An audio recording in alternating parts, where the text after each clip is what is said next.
Alright, this is 11667 Grove Street. You definitely can see where the bottom of the pipe is rotted out there.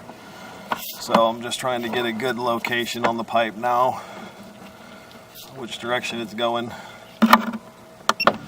Alright, so I've got this spot marked.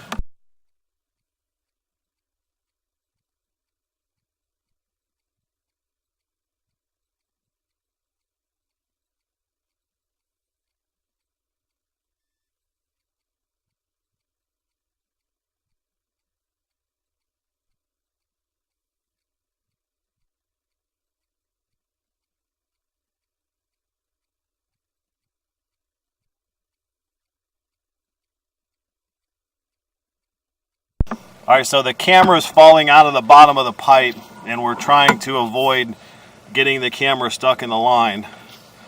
But the pipe is broken there as far as we can go, and that takes us to the edge of the wall in that guest bedroom.